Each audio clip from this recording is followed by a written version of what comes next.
Hey there, history buffs. Today we're diving into the wild ride that is Polish history. Now you might be asking yourself, Poland? Isn't that somewhere in Europe? And you'd be right. Smack dab in Central Europe, Poland has been a crossroads of cultures and, let's be honest, a bit of a punching bag for its neighbors throughout history. But don't worry, this isn't your boring old history lesson. We're gonna break down the good, the bad, and the pierogi-filled moments that make Poland so fascinating. Imagine a map of Europe, got it? Now, find Germany. Okay, now look east. See that country that's kind of shaped like a cutlet? Yup, that's Poland. It's got the Baltic Sea to the north, some pretty impressive mountains to the south, and a whole lot of history in between. This strategic location, unfortunately, has meant that Poland has been invaded more times than a teenager's phone. But hey, it's also made the Polish people incredibly resilient and resourceful. Trust me, you don't survive centuries of your neighbors trying to steal your garden gnomes without picking up a few tricks. So buckle up, buttercups, because we're about to embark on a whirlwind tour of Poland's epic journey, from humble beginnings to modern-day marvel.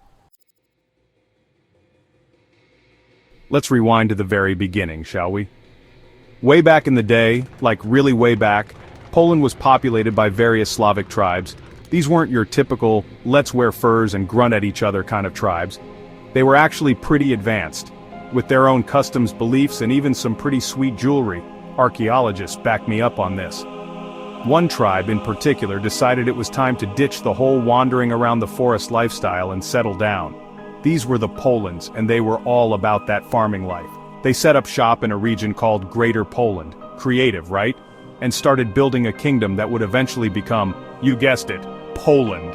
Now, every good kingdom needs a good king, and Poland got theirs in the form of Mieszko I. This guy was a bit of a rock star.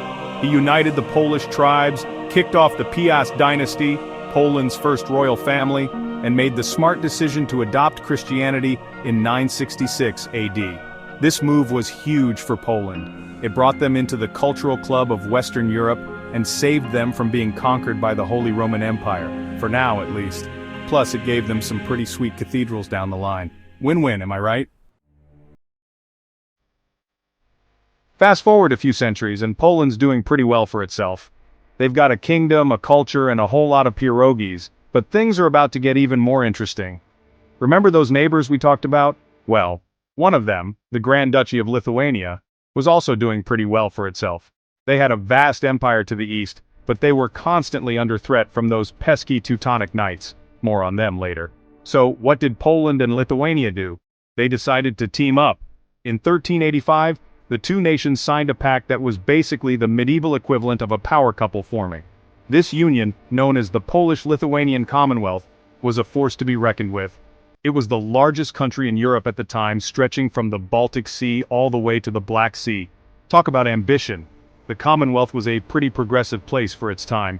It had a parliament, religious tolerance, and a cool golden liberty system that gave nobles a lot of power, maybe a little too much power, as we'll see later. This period was a golden age for Poland, filled with art, music, and delicious food. Seriously, Polish cuisine is amazing. But as with all good things, it couldn't last forever. Section 4, the not-so-great years. Poland gets sliced and diced. Remember those pesky neighbors we mentioned? Yeah, they're back. The 18th century was not kind to Poland. Their golden liberty system, while great for nobles, made it difficult to get anything done. Imagine a parliament where everyone had the right to veto everything. Chaos, right? This internal weakness made Poland vulnerable to outside threats, and boy, did they come knocking. Austria, Prussia, and Russia, Poland's not-so-friendly neighbors, decided to carve up the Commonwealth like a pizza at a slumber party. Over 3 partitions, 1772, 1793, and 1795, Poland was wiped off the map. Poof! Gone! Erased!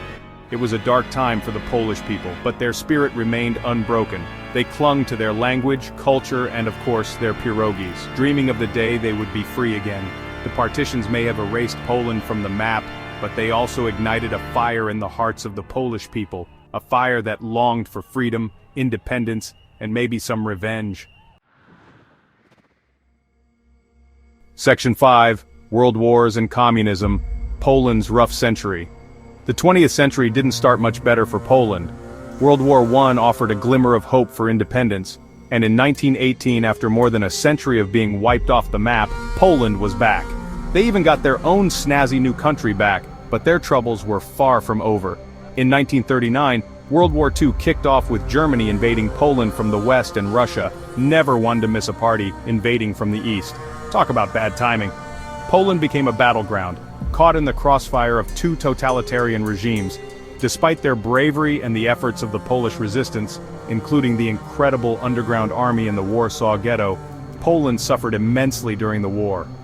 Millions died, cities were reduced to rubble, and the country was left devastated. As if two world wars weren't enough, Poland then found itself on the wrong side of the Iron Curtain, becoming a satellite state of the Soviet Union.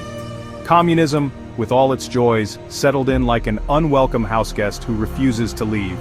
But even under the oppressive thumb of communism, the Polish spirit never truly broke.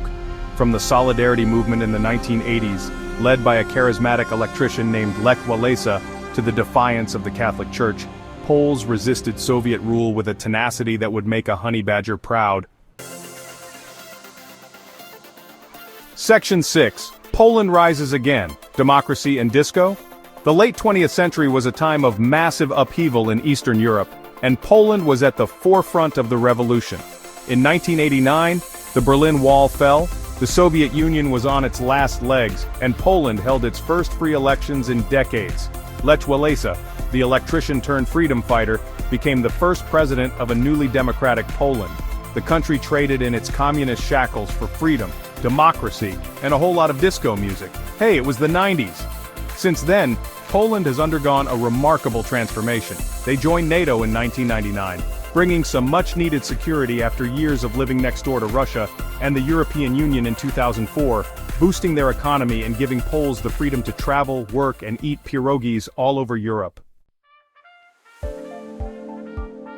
Section 7. So, what's the big deal with Poland anyway? So there you have it, a crash course in Polish history. From humble beginnings to a powerful kingdom, from being wiped off the map to rising again like a phoenix from the ashes, Poland's journey has been anything but boring. They've been invaded, partitioned, occupied, and generally messed with more times than a deck of cards at a casino. But through it all, the Polish spirit has endured. They've clung to their identity, their culture, and their unwavering belief in freedom.